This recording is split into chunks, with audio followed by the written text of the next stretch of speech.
안녕하십니까. 대구 경북을 대표하는 시도 때도 없는 뉴스 송보입니다. 오늘의 준뉴스입니다.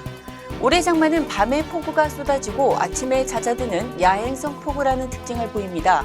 야행성 폭우 현상은 하층 제트로 인해 발생합니다. 하층 제트는 남쪽에서 많은 수증기를 가진 따뜻한 공기가 북쪽으로 이동하는 공기 흐름을 말합니다. 낮에는 지상에서 올라오는 난류가 하층 제트의 내륙 도달을 막지만 밤에는 지상 기온이 내려가며 난류가 약해져 하층 제트가 내륙으로 빠르게 이동합니다. 이때 다량의 수증기를 품은 하층 제트가 지나가면서 비구름대를 형성해 비가 내립니다. 연이은 폭우로 경북에서 40대 여성이 실종되고 주택과 도로, 농작물이 물에 잠기는 등 큰 피해를 입었습니다. 9일 경북소방본부에 따르면 이날 오전 5시 12분쯤 경산시 진량읍 평사리 소하천인 부기천에서 출근 중이던 40대 여성 A씨가 급류에 휩쓸려 실종됐습니다. 또 이날 오후 3시까지 경북 지역의 도로장애 94건, 주택 침수 84건 등 총 280건의 비 피해가 집계됐습니다. 침수 피해로 인해 구조된 사람도 34명이나 됐습니다. 가짜 환자를 모집해 진료 기록을 조작한 뒤 11억 원 상당의 보험금을 가로챈 의사와 보험 설계사 등이 무더기로 재판에 넘겨졌습니다. 대구지방검찰청 환경보건범죄전담부는 보험사기방지특별법 위반, 사기, 허위진단서 작성, 의료법 위반 등 혐의로 대구의 한 병원 50대 의사 A씨와 40대 간호사 B씨를 구속 기소했다고 9일 밝혔습니다. 또 보험설계사인 60대 C씨와 50대 D씨도 보험사기방지특별법 위반 등 혐의로 구속 기소했습니다. 실제 진료를 받지 않고 보험금을 청구한 가짜 환자 94명은 불구속 기소했습니다.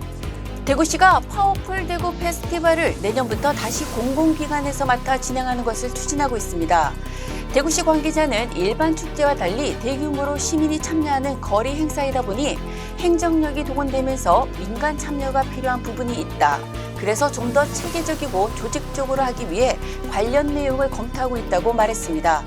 파워풀 대구 페스티벌은 홍준표 대구시장 취임 후 대구시 보조금 사업으로 대구 예총리 행사를 주관해왔습니다. 대구군이 효령고의 항공 분야 특성화고 전환이 사실상 무산됐습니다. 대구시 교육청이 최근 특성화고 지정을 해제했습니다.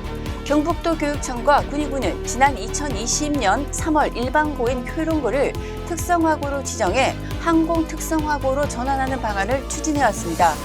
그러나 지난해 7월 군의군이 대구시로 편입되고 대구시 교육청이 학령 인구 감소 등 여러 이유로 항공 특성화고 추진에 대해 신중한 입장을 보였습니다.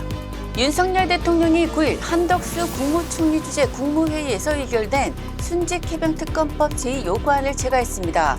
윤 대통령의 거부권 행사는 취임 후 15번째입니다.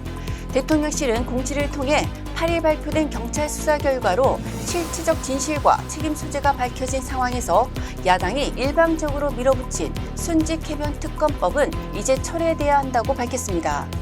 윤 대통령의 거부권 행사로 최상병 특검법은 국회로 되돌아가 재의결 절차를 밟게 됩니다. 지금까지 7월 10일 수요일 영남일보 시도 때도 없는 뉴스였습니다. 다음 시간에 뵙겠습니다.